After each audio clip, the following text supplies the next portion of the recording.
Bonjour, vidéo numéro 4 sur la crise constitutionnelle en Belgique.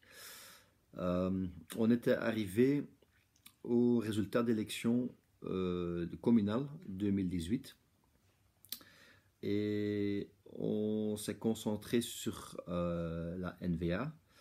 La NVA était le parti gagnant, mais entre grandes parenthèses, puisque les résultats de 32% qu'ils avaient eu en 2014, qui étaient éclatantes, ils n'ont plus eu, à part la province d'Anvers, ils n'ont jamais, nulle part, ils ont atteint ces chiffres. Donc des provinces comme Limbourg, Flandre orientale et tout ça, ils étaient entre les 20 et les 25%. Autre chose remarquante, c'était la résurgence ou le revival, pour ainsi dire, à Anvers du Vlaams Blok, le Vlaams Belang.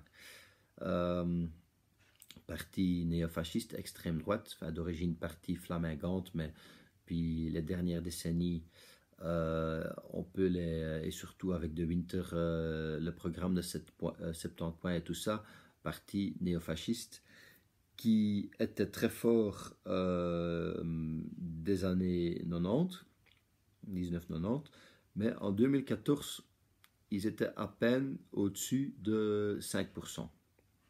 Donc, tout le monde pensait, ou en tout cas les commentaires courants dans les journaux, étaient que voilà, il ne faut plus avoir peur de ça, ils ont échoué, la NVA a vraiment battu le courant extrême droite du flamingantisme ou du nationalisme flamand et tout ça.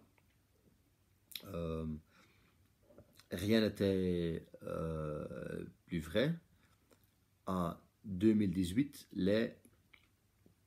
le Vlaams Blok avait gagné de nouveau au-dessus de 10% à la ville d'Anvers. Donc la ville où la NVA avait parié le plus, c'était leur terrain dans la position dans le jeu d'échecs, dans leur politique le plus important.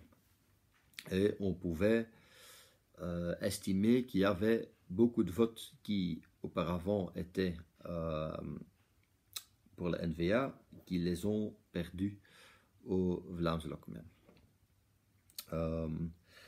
C'était clair que la formation d'une coalition au niveau municipal était très difficile. C'était la dernière commune où ils avaient finalement un accord. Donc ils ont fait un accord avec les libéraux et les socialistes, dont il y avait beaucoup de discussions aussi, pourquoi les socialistes font avec la NVA et tout ça.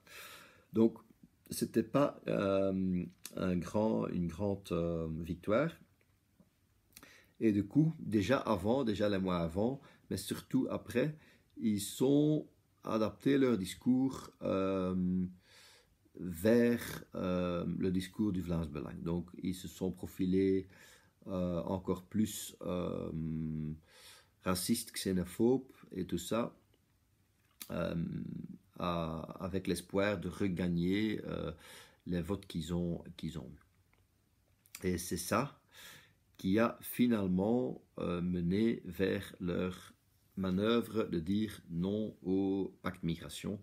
Donc ils avaient pensé qu'ils avaient regagné de la popularité, ils devaient faire quelque chose, mais en fait ils étaient poussés par le discours xénophobe du Vlaams Belang et par la résurgence du Vlaams Belang, popularité du Vlaams Belang, de faire ça. C'était pas vraiment une stratégie intentionnelle, puisqu'on disait toujours Bart de Wever c'est le grand stratège, et il pense, il est très intelligent et tout, donc c'est comme ça qu'il a été décrit dans les journaux pendant des années, semaine après semaine. Ici, c'était vraiment pas le cas. C'était vraiment pas le cas. Et une chose qui prouve ça, ou qui montre ça, c'est que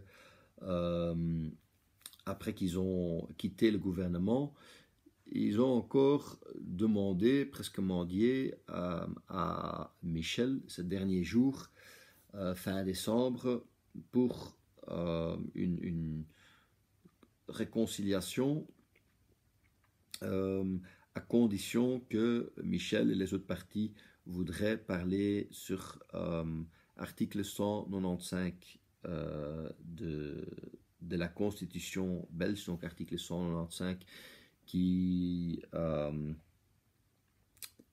peut ouvrir ou qui peut adapter plusieurs autres articles, donc en gros qui peut mener à une réforme d'État, confédéralisme dans une prochaine législation. Michel avait dit non et le gouvernement était dissolu. Est-ce que c'était logique que Michel avait dit non? Est-ce que c'est... comment les choses se sont déroulées? Il y a quand même quelques questions à se poser, quelque chose qui ne sont pas assez courants, qu'on peut caractériser comme un peu bizarre, et ça, je vais élaborer dans la prochaine vidéo.